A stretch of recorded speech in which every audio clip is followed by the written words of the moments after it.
Le 4 octobre 1957, le monde entier regardait avec stupéfaction. L'Union soviétique lançait Spoutnik 1, le premier satellite artificiel en orbite autour de la Terre. Cette petite sphère émettant des bips à peine plus grosses qu'un ballon de plage a envoyé des ondes de choc à travers le globe. Elle signalait l'aube de l'ère spatiale et avec elle, une compétition acharnée entre les États-Unis et l'Union soviétique. La course à l'espace était lancée.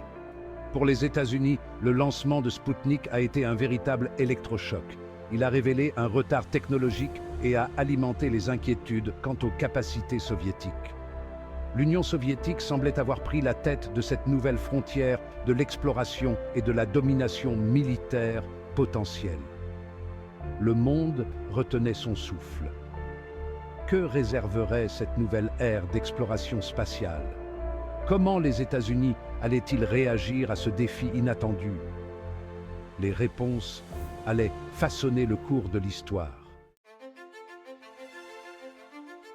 Les États-Unis, secoués dans leur torpeur, ont réagi avec urgence et détermination.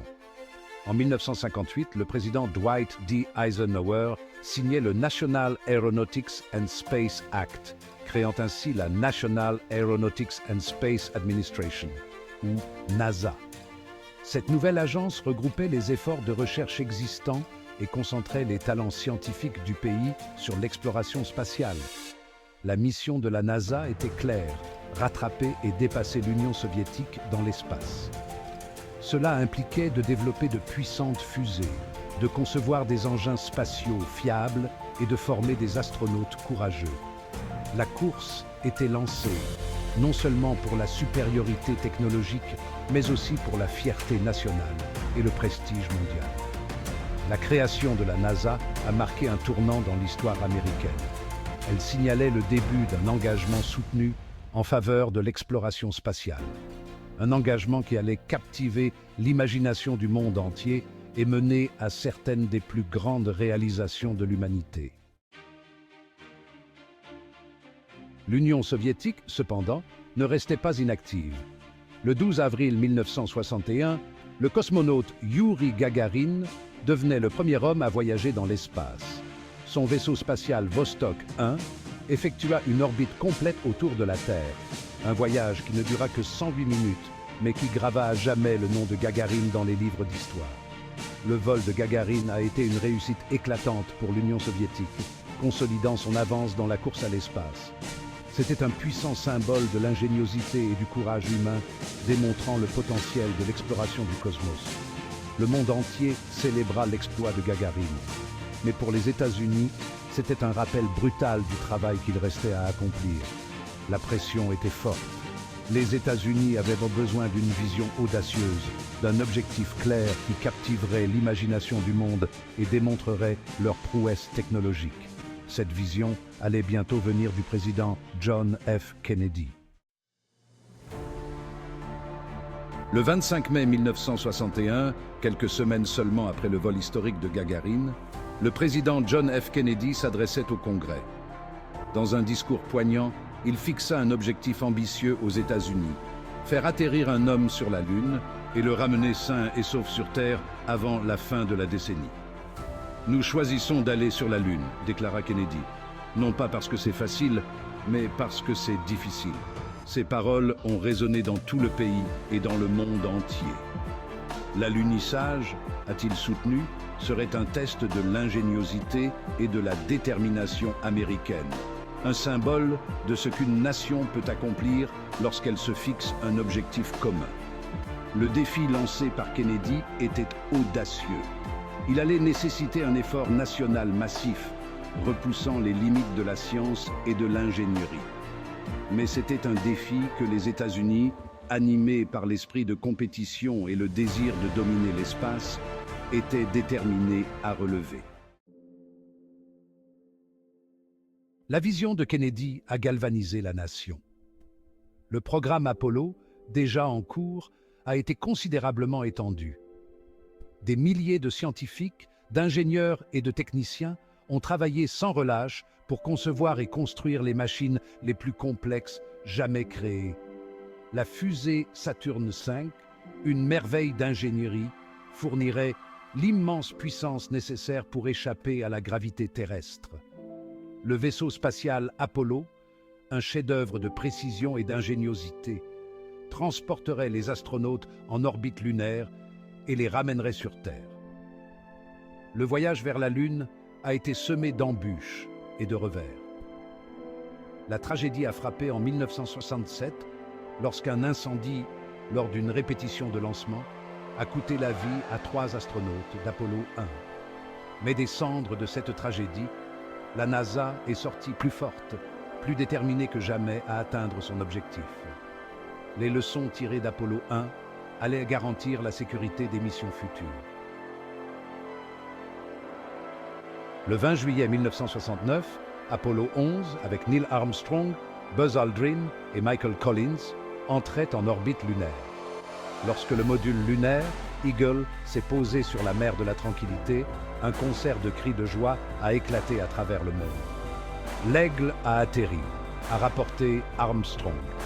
C'est un petit pas pour l'homme, un pas de géant pour l'humanité. Armstrong et Aldrin ont planté le drapeau américain. Leur mission a marqué un tournant dans l'histoire de l'humanité. Le programme Apollo, cependant, ne s'est pas arrêté à Apollo 11. 5 autres missions se sont posées sur la Lune, chacune contribuant à notre compréhension de notre plus proche voisin céleste. Apollo 12 a démontré une précision d'atterrissage exceptionnelle, tandis qu'Apollo 14 a exploré les hauts plateaux de Fra Mauro. Apollo 15 a déployé le premier rover lunaire, permettant aux astronautes de s'aventurer plus loin du module lunaire. Apollo 16 a exploré les hauts plateaux lunaires et Apollo 17, la dernière mission du programme, a vu le premier géologue, Harrison Schmitt, marcher sur la Lune. Les missions Apollo ont rapporté une mine de données scientifiques, fournissant des informations sur la formation, la composition et l'histoire de la Lune. Elles ont également inspiré une génération de scientifiques, d'ingénieurs et de rêveurs, suscitant une passion pour l'exploration spatiale qui perdure encore aujourd'hui. La course à l'espace, bien qu'alimentée par la rivalité de la guerre froide, a eu un impact profond et durable sur la société.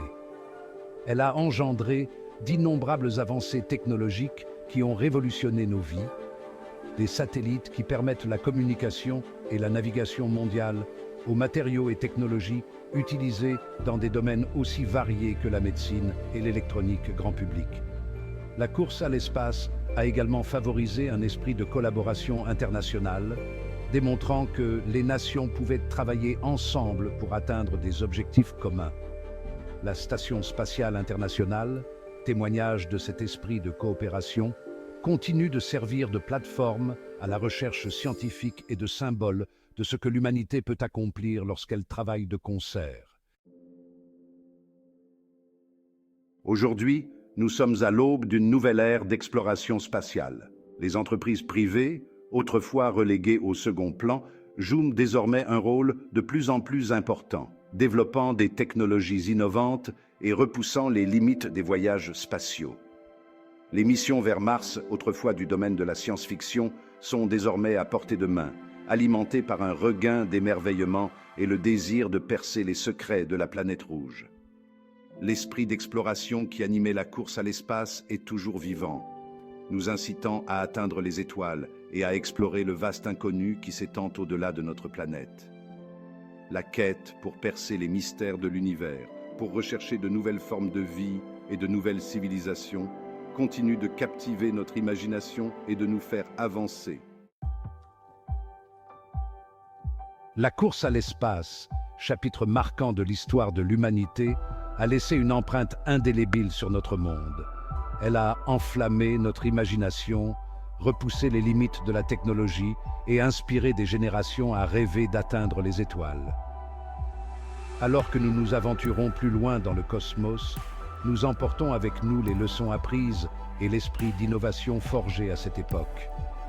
La quête d'explorer, de découvrir, de comprendre notre place dans l'univers est un voyage qui continue de nous unir en tant qu'espèce.